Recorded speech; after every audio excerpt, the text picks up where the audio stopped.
que la conexión física está por la capa inferior. No es real la comunicación en las capas superiores.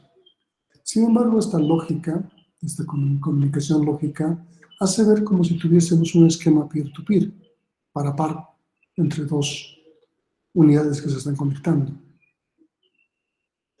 Si bien la capa de red tiene que ver con definir rutas, elegir la mejor ruta, las congestiones, lo que hace la capa de transporte es una comunicación host a host o extremo a extremo. Obviamente esta comunicación extremo a extremo no tiene conciencia de lo que sucede por debajo. No sabe si está trabajando con una red alámbrica, con una red inalámbrica, bajo qué esquema está conectada a la red. El paradigma que gobierna esta comunicación se llama cliente-servidor, donde existe un servidor que ofrece cierto tipo de servicio y está escuchando por solicitudes, y existen clientes que solicitan el servicio, se conectan y obtienen el servicio del servidor. Hemos visto que en la capa de enlace, nuestro PDU, nuestra unidad de dato, se llamaba trama, y a esa trama le colocábamos una cabecera y una cola que nos permitía generar su información. En el nivel de red hemos visto que este esquema PDU se llama datagrama, le aumenta una cabecera en el cual principalmente se ven direcciones IP como elementos más sobresalientes. En la capa de transporte existen dos tipos de PDUs en función de que si se va a utilizar un servicio orientado a la conexión o un servicio no orientado a la conexión. Normalmente, de manera general, la PDU se llama segmento, aun cuando esté destinado más a un servicio orientado a la conexión. Entonces vamos a ver por qué se manejan segmentos, justamente, que permitan de alguna manera generar que un usuario desde su casa pueda conectarse a través de la misma línea física, alámbrica o inalámbrica, a una red, pero obtener diferentes tipos de servicio de diferentes tipos de servidores.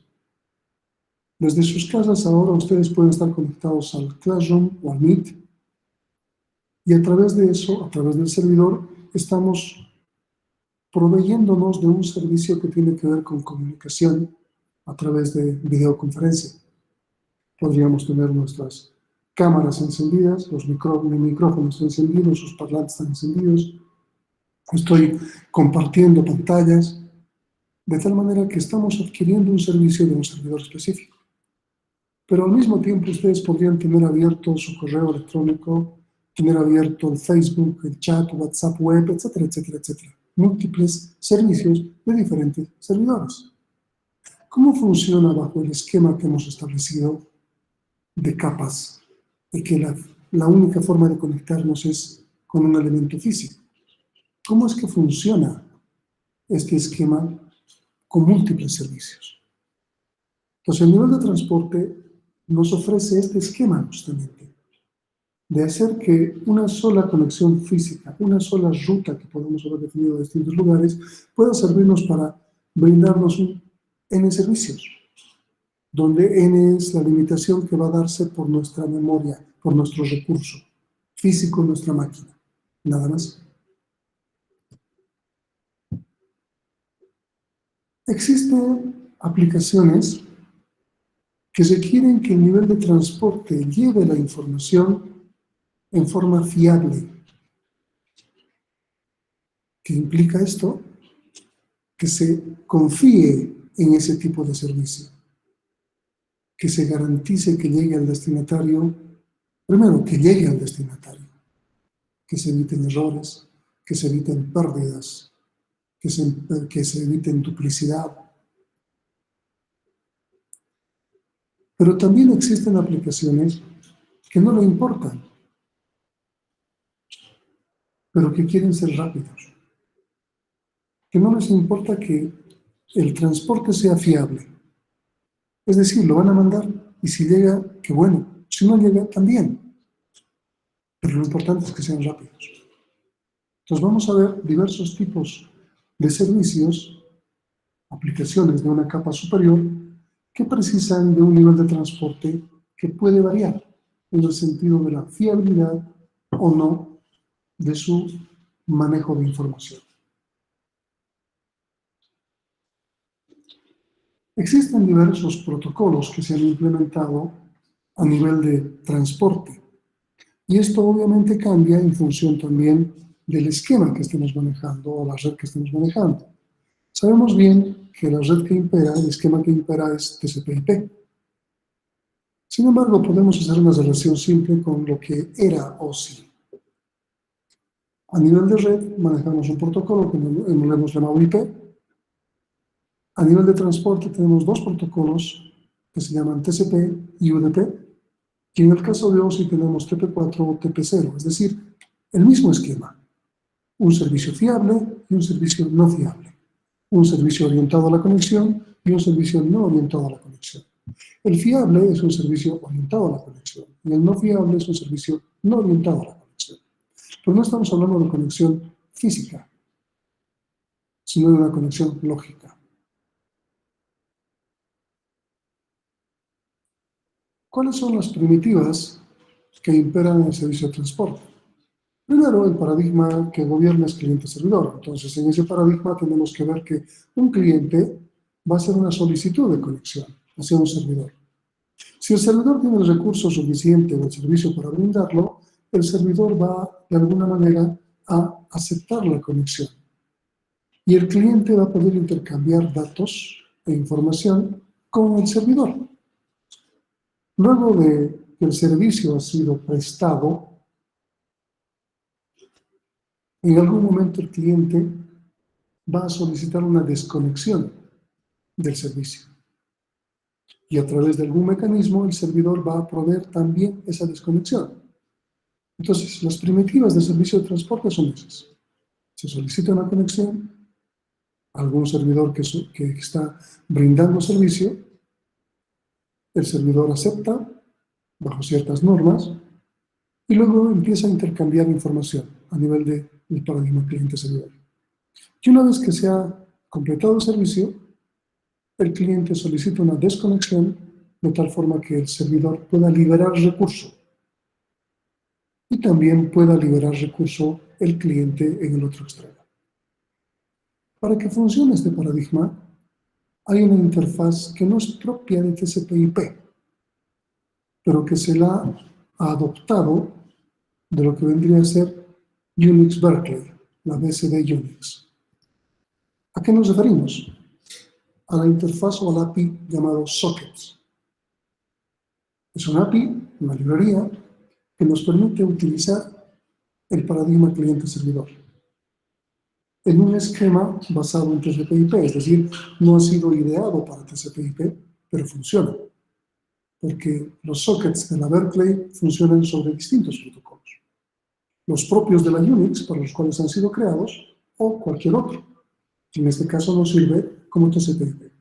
Entonces, cuando ARPANET empieza a trabajar en la forma en la cual va a obtener y ofrecer servicio en este esquema de red, no inventan o no reinventan la pólvora o la red.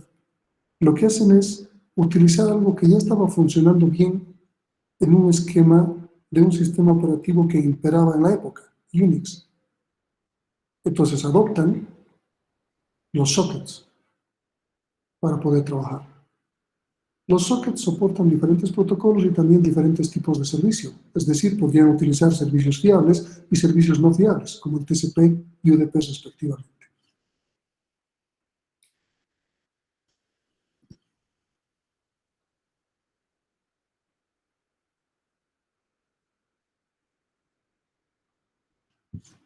Bueno, a medida que lo van a llegar, voy a mostrar esto en mi máquina, porque necesito presentar otras cosas.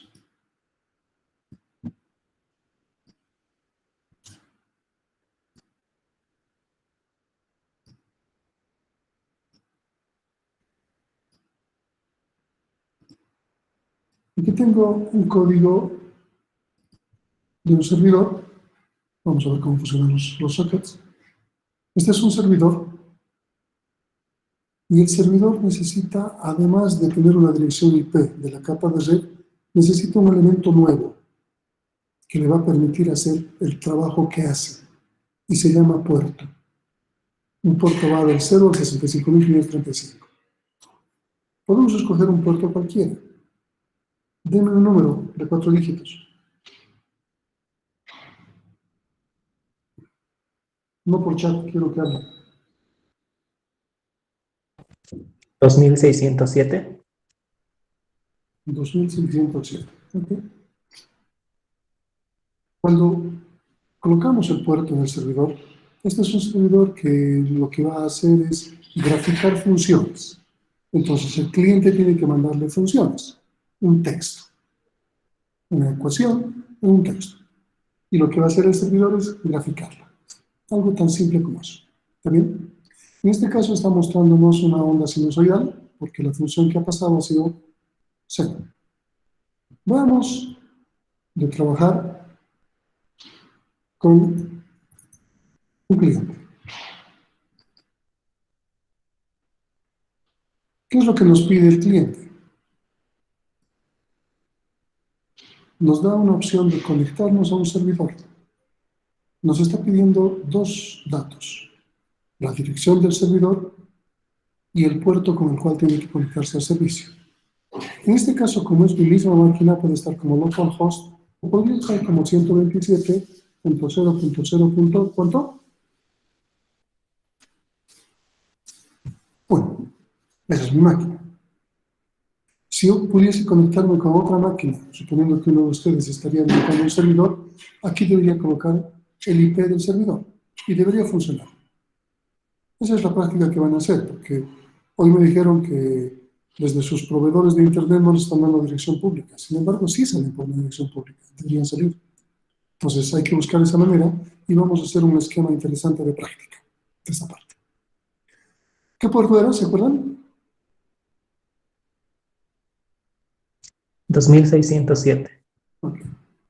Entonces me estoy conectando a este servidor con este puerto. Me conecto. Y aquí mi cliente va a solicitar un servicio, le va a pasar una ecuación y mi servidor, que está en la parte de atrás, tiene que dar un servicio. ¿Está bien? Voy a mandar calcular integral y fíjense que ahora mi servidor ha recibido esa ecuación y está graficándola.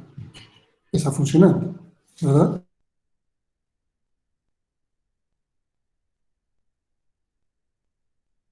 Que no funciona con red. Quiero ver que el protocolo esté funcionando como me han dicho. Utilizo el comando netstat. Este comando me va a mostrar todas las conexiones habilitadas o abiertas o establecidas. Lo que tengo que buscar es el puerto que estoy trabajando.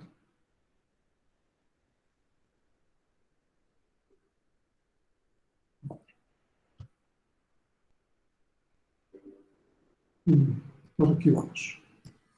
Como no puedo distinguir, fíjense que ese puerto que su compañero me ha dado no es un puerto libre. Es un puerto que alguien lo ha registrado con algún tipo de servicio establecido. Entonces me ha reconocido como ese servicio. Si yo quiero ver ese número, voy a colocar netstat -main.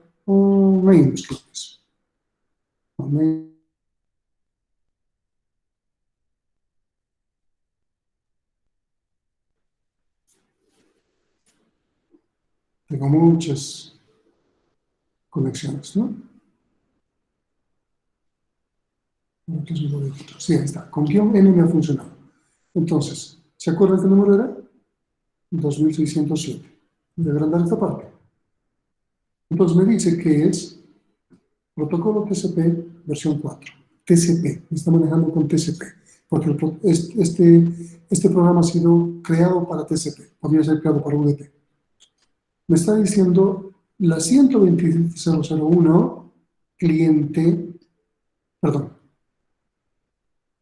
127.0.0.1, servidor, con el puerto 2607, está conectado con la máquina 127.0.0.1 con el puerto 51.177.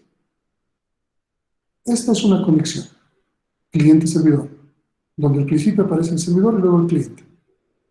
Pero tengo una segunda fila que me muestra las cosas al revés. ¿Alguien me podría decir qué significa?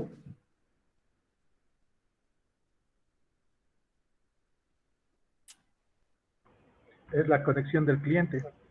Es la conexión del cliente conectada con el servidor. O sea, si yo estoy en mi casa y hago netstat, debería haber, y me conecto con diversos servidores, debería haber 2 filas por cada conexión que yo establezca.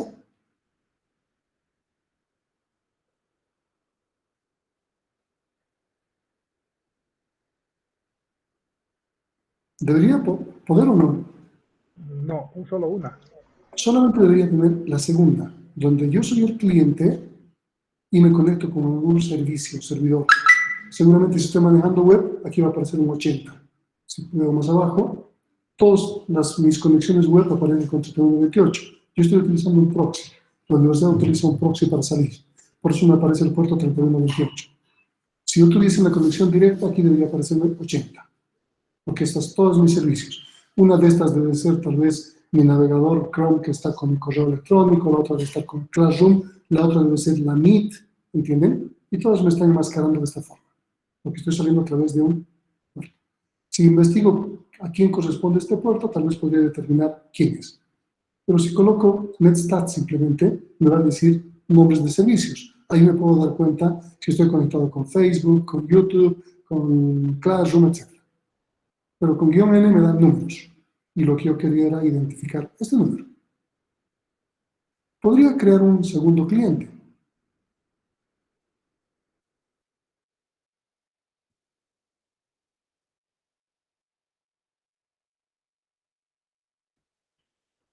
Mi segundo cliente, voy a crear una segunda instancia y me dice localhost, el puerto era 2607, ¿no? Entonces creo con el 2607. Y aquí le puedo mandar otra función, no sé, por ejemplo, esta que está aquí. Independientemente de que funcione o no, quiero establecer la comunicación. Calcular integral. No le está viendo, no sé por qué. Pero vamos a ver el netstat, que es lo que me interesa. Puedo verificar. ¿Cuántas conexiones debería tener ahora? ¿Cuántos enlaces?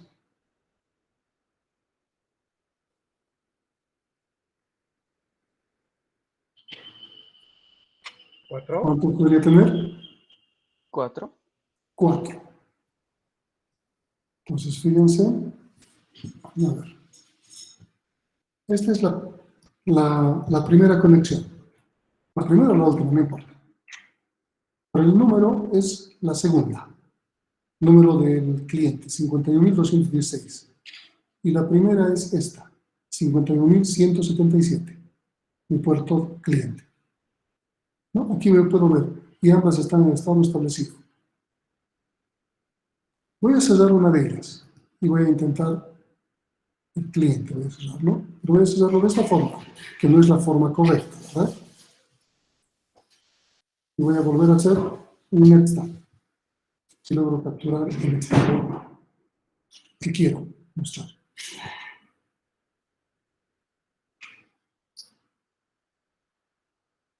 No sé cuán rápido o cuán lento ha sido, pero quiero ver esas conexiones. ¿Qué ha pasado con mi segunda? En el lado servidor dice esperando cierre, porque el servidor no se ha enterado. Yo he cerrado desde el lado cliente. Y en el lado cliente me dice finish waiting, 2. Está en un estado donde está finalizando y está esperando algo que le faltaba. Ese algo vamos a ver de qué se trata. Pero si yo tardo un poco más, o sea, vuelvo a replicar, probablemente ya no le encuentre la conexión. Sí, vamos a ver si todavía se mantiene.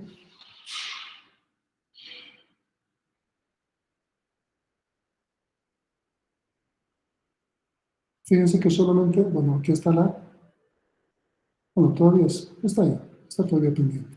Está esperando algo. Está tardando demasiado, pero está esperando. Si yo reviso unos minutos más, ya no debería haber la conexión, porque ha habido un cierre unilateral. Normalmente, si entramos en nuestro correo, deberíamos cerrar sesión, pero para nosotros es más fácil colocarle la X de la ventana y pensamos que con eso se ha cerrado. Y eso es un cierre unilateral, no es un cierre correcto. Entonces va a tardar un poco, pero se va a cerrar. Entonces aquí podemos ver cómo funcionan los sockets. Están estableciendo una comunicación, una línea, una ventana entre un cliente y un servidor. Y aquí el otro cliente con el mismo servidor. ¿Qué diferencia en esta conexión de esta otra?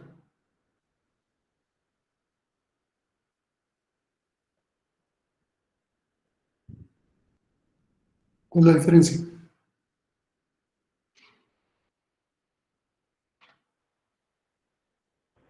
El puerto asignado al cliente. El puerto origen, puerto asignado al cliente. Ok. Entonces, de esta forma funciona un esquema cliente-servidor, aquí con una parte un poco más de interfaz gráfica en el sentido de nuestro cliente. Fíjense que ahora sí ha recibido, ¿no? Aquí tenemos la otra función y nuestro cliente-servidor sigue funcionando. Nuestro servidor ha recibido esta otra ecuación, podemos mandarle una,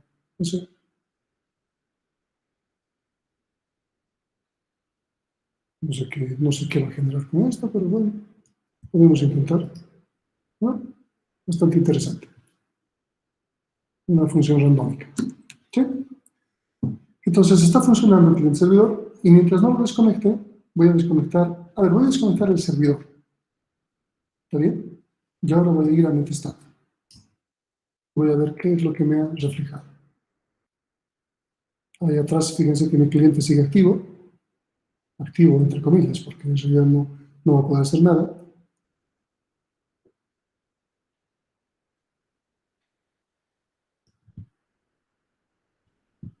Aquí tengo un finish waiting y un close wait. Ya no tengo la otra. ¿Sí? Ya no tengo la otra. Ahora esta no sé, no recuerdo, es la primera. Entonces la segunda ya no está. ¿Se han dado cuenta? Ha pasado un tiempo y la segunda ya se ha cerrado. Esta es la primera. Y lo mismo, el lado servidor está en una operación finish waiting 2, la que estaba el cliente en el otro caso. Porque hemos cerrado desde el lado servidor ahora. Y el lado cliente es el que está con close wait, porque este todavía está esperando una conexión. Y seguramente un rato más desaparece. ¿Sí? ¿Está bien? ¿Claro hasta ahí? ¿Claro?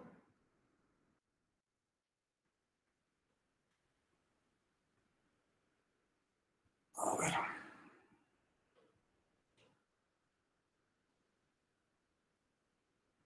Hay algo que se llama three-way handshake,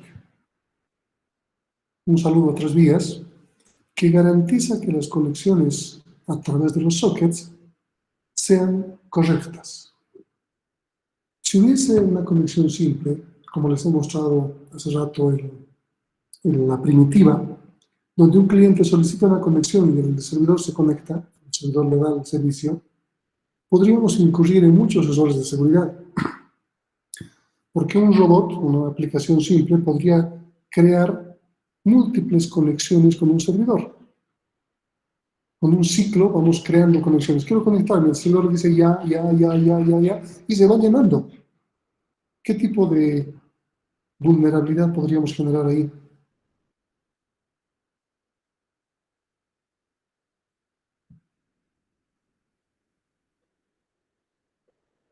¿Entienden la pregunta? Si solamente fuese 2 vías, que cualquier cliente le pide un servicio y el servidor le da el servicio, podríamos crear un pequeño programa que vaya solicitando servicio como servidor y se va a establecer las comunicaciones hasta que algo falle y el servidor no tenga más recursos. ¿Cómo se llama esa vulnerabilidad? Denegación de servicio. Denegación de servicio. Entonces, para evitar la denegación de servicio, se ha creado el three-way handshake, para que no sea tan fácil el establecer comunicaciones que no sean reales. ¿Está bien? ¿Cómo funciona el three-way handshake? A ver, vamos a ver. A ver, primero con este diagrama. El host 1 manda una solicitud de conexión. El host 2, el servidor en este caso, le manda una verificación de la conexión. Y el host 1 manda una confirmación. Entonces, 3 vías. Quiero conectarme. ¿Realmente quieres conectarte? Sí. 3 vías. ¿Qué sucedería si hay errores? Quiero conectarme. ¿Realmente quieres conectarte? Y se pierde la confirmación. Entonces, en el lado 2, servidor, va a pasar un timer, un tiempo, y cuando hay un timeout, se libera la comunicación. No se la va a dejar pendiente. Entonces, 2 vías no funcionarían. ¿Se dan cuenta? Quiero conectarme. ¿Realmente quieres conectarte? Y va a esperar. Si no llega la confirmación, se libera. Entonces, está evitando denegación de servicio. También podría ocurrir que quiero conectarme. ¿Realmente quieres conectarte? Y se pierde. ¿Qué va a ocurrir? Tiene su propio timeout el host 2, pero antes del timeout del host 2 va a correr el timeout del host 1, porque no le va a llegar la verificación. Entonces vuelve a mandar, quiero conectarme. ¿Realmente quieres conectarte? Sí. También funciona del otro lado. Y así no tenemos que reservar conexiones y recurso que no se use. Puede ocurrir el problema de una pérdida de ambos lados. Y fíjense cómo los timeouts de ambos funcionan. Quiero conectarme. ¿Realmente quieres conectarte? Y se pierde. Entonces se vence el timeout del primero. Quiero conectarme, se pierde. Otra vez quiero conectarme, se pierde.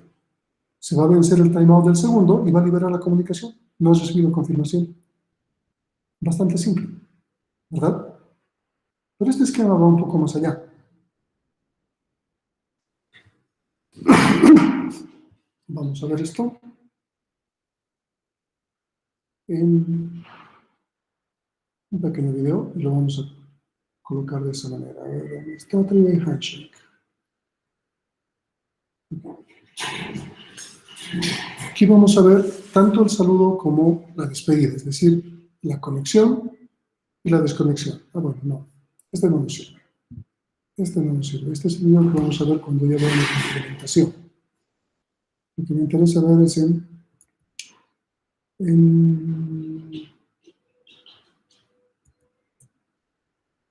a ver, ¿cómo podemos hacer esto? No tengo el diagrama.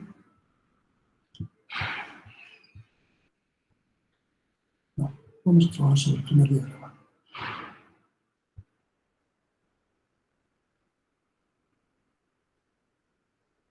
Aquí. Vamos a trabajar sobre esto. Pero para eso necesitamos escribir así. Okay. En pantalla completa eso no funciona. Ahí vamos a ver. Rojo. ¿Bien? El primer equipo, el host 1, manda la confirmación. O quiero conectar. Entonces, este equipo está mandando algo que se llama SYN, un sincronismo. ¿Está bien? El host 2 manda un SYN, pero en conjunto con algo que se llama ACK. Y al final, este manda un ACK. Se refleja de esa manera, implementando. Pero vamos a ver un esquema interesante. Este SYN se va a confirmar con este ACK. Entonces el cliente está haciendo un SYN, quiero conectarme, y el servidor le dice, ok, acepto. Pero al mismo tiempo, el servidor está diciendo, quiero conectarme. Y el cliente le dice, acepto. Entonces existen 2 vías. En este three-way handshake existen 2 vías. donde cada uno se asegura que en el otro lado le esté aceptando. ¿Se entiende la lógica?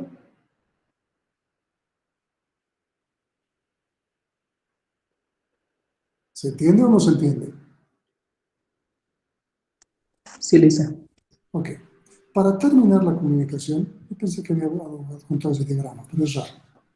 Para terminar la comunicación, ocurre lo siguiente.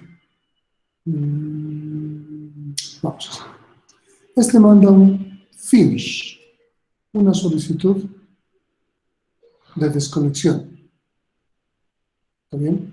Y este también manda un finish, pero también con un ACK. Y este al final manda un ACK. Lo mismo, aparecen con cuatro vías. Finish, su ACK. El lado cliente está mandando, quiero terminar, y el servidor le dice, ok, lo voy a cerrar. ¿Se acuerdan de esos estados? Close, waiting, finish, waiting. Son esos estados. Y por otro lado, el servidor también le dice, yo también quiero cerrar. Así que necesita su cierre. Ya sea en conexión o desconexión, esto ocurre.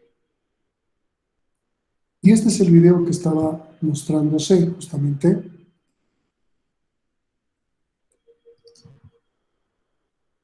En lo que les había dicho que no era lo que estábamos queriendo ver. No sé por qué era. No sé por qué era. Tengo más abajo, no es a esta altura. Es cuando estamos hablando del protocolo TCP. Ya que hemos tocado eso, no nos queda más que revisarlo.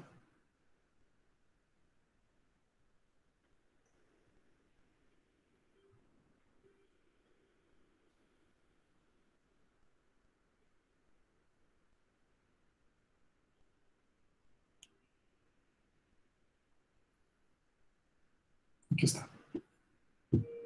Sí, sabía que lo había puesto, nada más que he hablado mucho más antes. Fíjense, en el 1, el equipo manda un SYN. El SYN se recibe y el equipo 2 manda un SYN con ACK.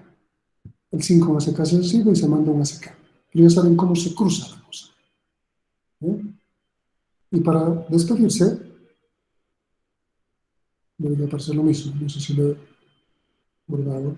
Esto es conexión. Aquí está. Aquí tenemos el finish. Se recibe el finish, se manda el ACK. Pero también se manda un finish. O sea, no necesitan mandar dos veces. Pueden mandar uno solo. Finish y ACK. Y este manda su ACK. Entonces, cada uno se cruza con su propio finish y su propio ACK. Tiene que existir eso. No importa si se cierra unilateralmente, como yo he hecho en el ejemplo, o si cierran correctamente. No importa. Existen esos dos estados. ¿Está bien? ¿Está claro eso?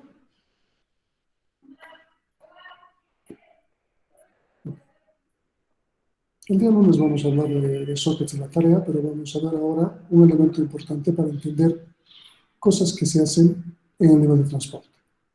Y le llamamos control de flujo. Si ustedes recuerdan, cuando hemos visto el nivel de enlace, una de las funciones importantes era verificar si había error, y si detectábamos error, ¿qué hacíamos?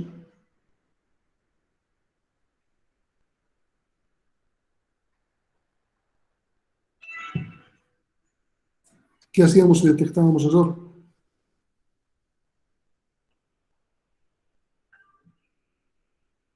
¿No nos recuerdan? ¿Hemos estudiado para el primer examen y no ya se han olvidado?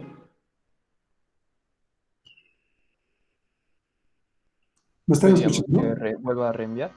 Exactamente, pedíamos la transmisión. Pero también les había adelantado, les había dicho, ya no se hace en la capa de enlace. Estas funciones normalmente se las hace en la capa de transporte. Entonces estamos a esa altura y veamos cómo se lo hace. Aquí tenemos un intercambio de información entre un host 1 y un host 2. ¿Bien?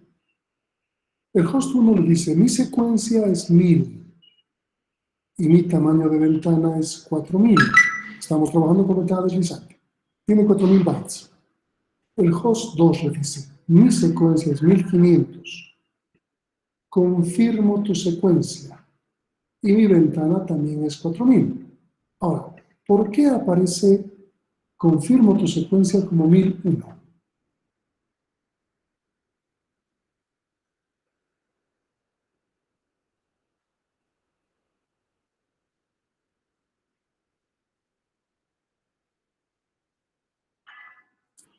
Vamos, ¿por qué aparece como confirmo tu secuencia como 1001?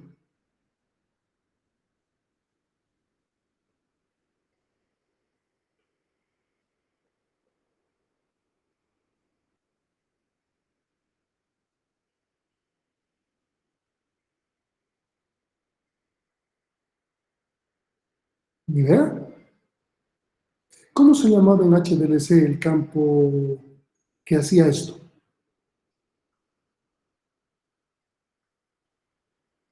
Next. Next. ¿Qué significa next?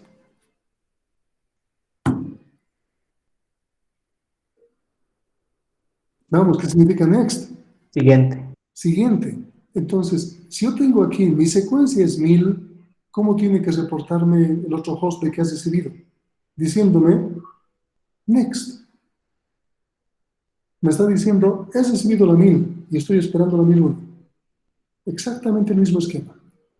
Entonces, ahora el host 1 le dice, mi secuencia es 1001, tu secuencia es 1501. La misma lógica. ¿Qué significa? He recibido la 1500 y espero la 1501. Y al mismo tiempo manda datos 1000. Entonces, 1001 más 1000. ¿Está bien? 1501 le dice, mi secuencia es 1501 y confirmo la 2001. ¿De dónde es eso? Secuencia 1001 más datos. Y aprovecha en Piggybacker de mandarle también sus propios datos. Estamos viendo intercambio de información, los campos de secuencia, los números de secuencia si quieren, los números de ACK y algo que se llama ventana, que todavía no estamos viendo cómo se utiliza. Y acabamos de ver Piggybacker. Está aprovechando para mandarle los datos. Aquí le dice, mi secuencia es 2001 y te mando 1000 datos. Mi secuencia es 3001 y te mando 1000 datos. 4001 y te mando 1000 datos. Está mandando información. No esperaba confirmación. Y como su ventana era solo de 4000, se llenó su buffer. Entonces se queda esperando. Este equipo le dice, mi secuencia es 2501 porque ha mandado 1501 más sus propios datos. ¿Verdad? Está confirmando la 5001. 4001 más la 1000. Y le dice ventana 0, que implica, no tengo espacio para seguir recibiendo. ¿Se acuerdan cómo se llama ese mecanismo? No tengo espacio para seguir recibiendo, así que deja de mandar. ¿Cómo se llamaba ese mecanismo? Control de flujo. Control de flujo, exactamente. Esa es la forma que se hace control de flujo aquí.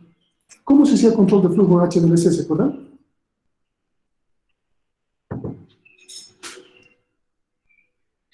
Un campo que se llamaba tipo dentro de una trama de supervisión. El tipo podía ser 00 o 10. Era receive ready, receive not ready. ¿Se acuerdan? Entre los dos. Aquí se hace como la ventana. Tamaño de ventana 0. Bueno, no es realidad 0, en teoría es 0. Vamos a ver más adelante que no es 0, pero bueno. Tamaño de ventana 0. Entonces, este tiene que quedar esperando.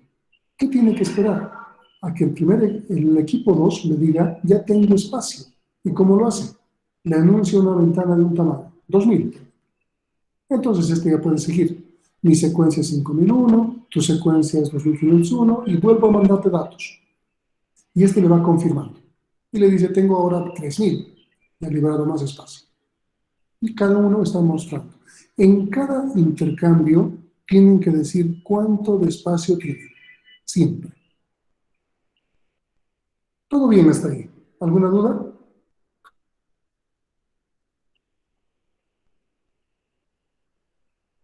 Vamos a suponer que este segmento se ha perdido. Entonces recibe el 1001, 2001, 4001. El 3001 no se recibe. Veamos qué sucede, qué hace. Y ustedes me dirán qué mecanismo está usando. Hasta aquí todo bien. El 3001 se pierde. Entonces, el host 2 le dice, mi secuencia es 2501 y en el ACK le dice 3001 y no le manda ventana. ¿Qué está haciendo?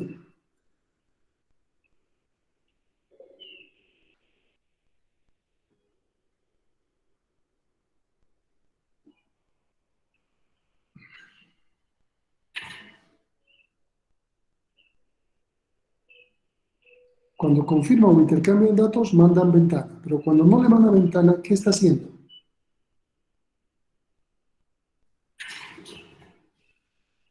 Está pidiendo retransmisión. Y le está diciendo, necesito la 3001. Luego el host 1 le manda la 3001 nuevamente y este confirma la 5001, ventana 0. Ahora bien, ¿es ventana deslizante con retroceso a n o con repetición selectiva?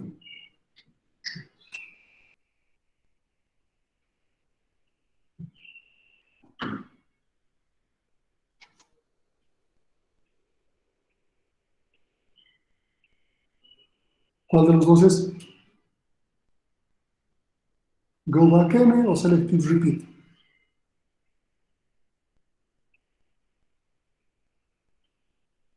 Selective reject. ¿Cuál es?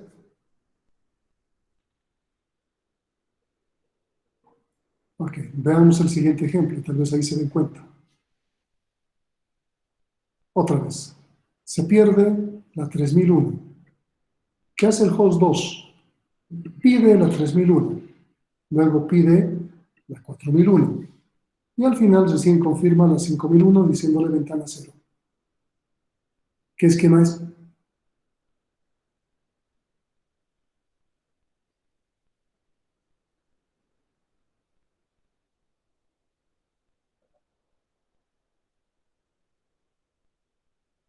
¿Siguen ahí?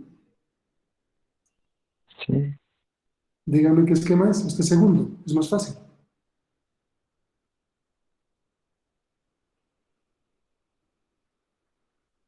¿Repetición selectiva o retroceso a n? El de retroceso, Inge. Retroceso a n, justamente porque está pidiendo desde la que ha fallado todas las demás. Si hubiesen 100, va a pedir una por una. Y en este caso, ¿qué sería? Selectiva. Selectiva, porque solo está pidiendo lo que ha fallado. Las demás las almacena. Los sistemas operativos actuales utilizan este esquema, repetición selectiva, y no la de retroceso a n, que es mucho más eficiente. ¿Está claro? Ahora vamos a ver recién ese video y se va a entender más cosas. Vamos a ver el three-way handshake.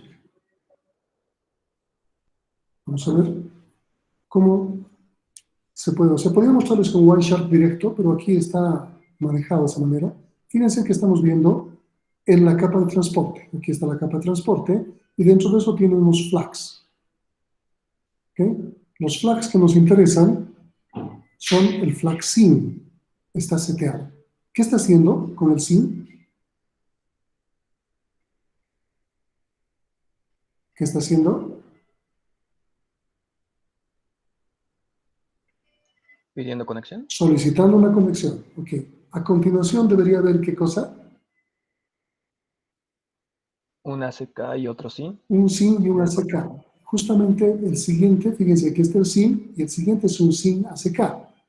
Está un poco lento el video, nos va a mostrar eso. Pues Y luego del sin ACK, aquí está el ACK, el tercero. Aquí dice, quiero conectarme. ¿Realmente quieres conectarte? Sí. Cuando quiero conectarme, fíjense lo interesante.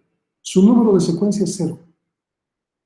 Porque como quiero conectarme, no tengo todavía números. ¿Y qué número debería estar en la ACK?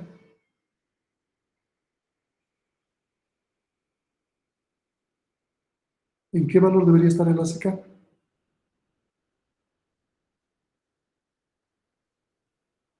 Uno. No, no hay ACK, porque no estás recibiendo nada. El número de secuencia y el número de ACK. No se confundan con este flag que es ACK. El número de ACK. Entonces mi secuencia es 0. No tengo número de ACK, porque no he confirmado nada. Entonces mi siguiente va a ser el sin ACK. Bueno, si no se tarda tanto este video, vamos a poder verlo. Lo malo es que no puedo adelantarlo, es un VPN.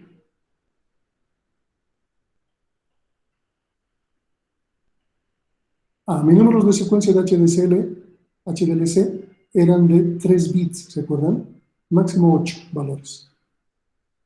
Aquí manejo, para mi número de secuencia, 65.535.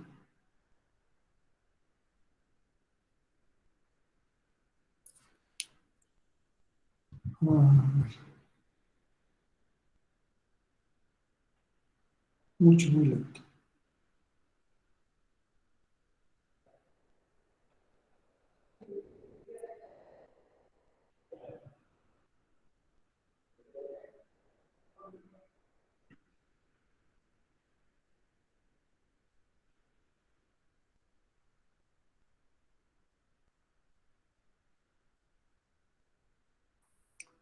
Sí, muy lento. Prefiero hacerlo a pulso.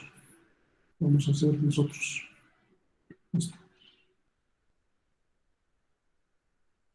Para los que están pasando el curso es del video, por si acaso.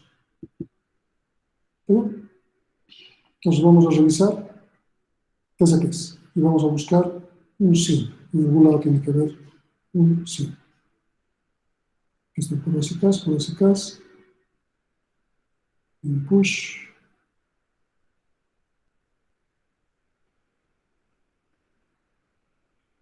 Yo creo que no encontramos un sin.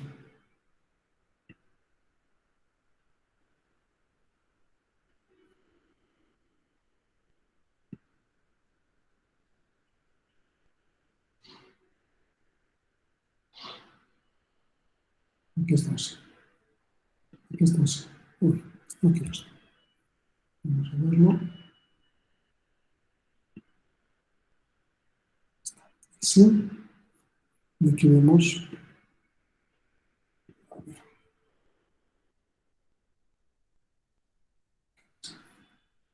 Fíjense, número de secuencia, 0. ¿Verdad? Flags. Flag está marcado, sí. Ahora veamos uno siguiente, más o menos. Lo malo es que no está en orden, pues no sé. Se supone que es una comunicación fluida, entonces están un montón. Tiene que haber un sin HK. Vale.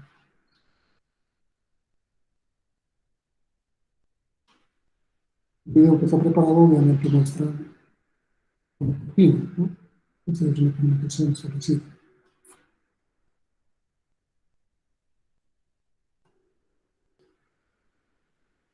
Es un sin.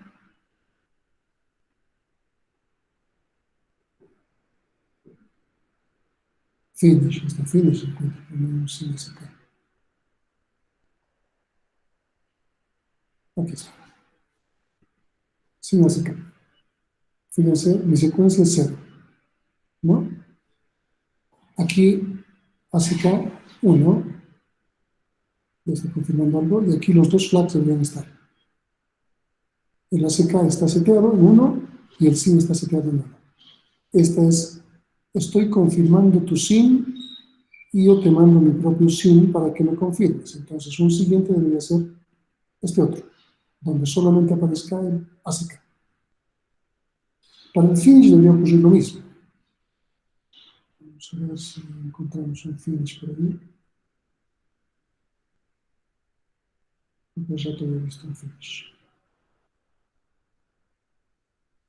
En el finish ASK. En el finish ASK vamos a ver algo interesante, porque se supone que ya han intercambiado información, por lo tanto los números de secuencia tienen que estar avanzados. Mi número de secuencia es 750, fíjense, y el número de ASK 3767. Has recibido más de lo que ha mandado, pero igual, significa que ha habido intercambio. Y ahora le está pidiendo, el otro le ha mandado un finish, y este le está mandando. Aquí está el ASK para tu finish, y te mando mi propio finish. Y luego tiene que haber un ASK que le diga confirmado tu finish y se cierra en ambos extremos. Los tamaños de ventana, fíjense, 65.535 en este caso.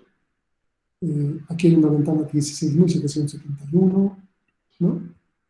Distintos. 6.876 aquí, la ventana. Pues, cómo se está usando y en cada uno está anunciando ventanas.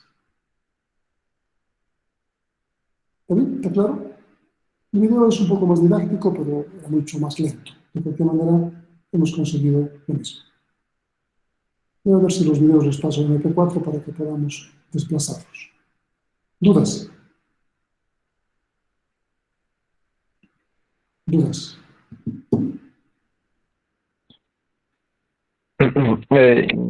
Hice una duda. Adelante, adelante. En el tema 5 había un subtítulo hablado de servicios proporcionados a la capa de transporte, de los servicios no orientados a la conexión y los servicios no orientados a la conexión. Y nos habla en el libro nos habla que si se quiere establecer un servicio fiable en una red, no orientada a la conexión, se implementa el servicio orientado a la conexión a nivel de transporte. Sí. ¿Y cómo funcionaría esto? Me estaba preguntando. Ok, en nivel de capa de red tenemos, ¿se acuerdan? Circuitos virtuales. Sí. Y tenemos envío de datagramas. Hemos dicho que todos usamos el envío de datagramas. Esa es la bolsa común. El otro sería el servicio online, que implica más costo, pero solamente se puede hacer en punto a punto. No podemos navegar en Internet como online. Solamente establecemos mi máquina con algún servidor X de la empresa, en algún otro lugar del mundo. Entonces ahí tenemos circuito virtual. Y eso sería a nivel de capa de red, el establecer un servicio orientado a la conexión. Y el normal es un servicio no orientado a la conexión. Ahora, sobre un servicio no orientado a la conexión de la capa de red, la capa de transporte permite ofrecer otros dos tipos de servicios. Orientado a la conexión es el fiable, no orientado a la conexión es el no fiable. El que es orientado a la conexión se llama TCP, y lo vamos a revisar. Y el que es no orientado a la conexión se llama UDP, y también lo vamos a ver. Entonces, de esta forma, se está asegurando una conexión. La información va a llegar en un esquema de red no orientado a la conexión. ¿Quién se encarga de hacerlo? La capa de transporte. A eso se refiere. ¿Está bien? Sí, estoy bien, o sea que aplicas TCP sobre un servicio orientado a la conexión y en la ZTP sería servicio no orientado a la conexión. Exactamente. Sí, está bien. ¿Alguna otra duda? Dije, buenos días, el servicio no orientado a la conexión debería ser en todo caso mucho más rápido, ¿no?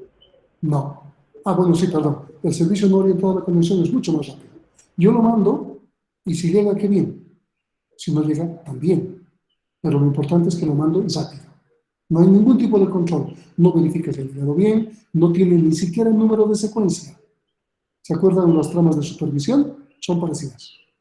No tiene número de secuencia. ¿Qué hacíamos si es que no llegaba una trama de supervisión o llegaba con error? ¿Qué es lo que hacíamos?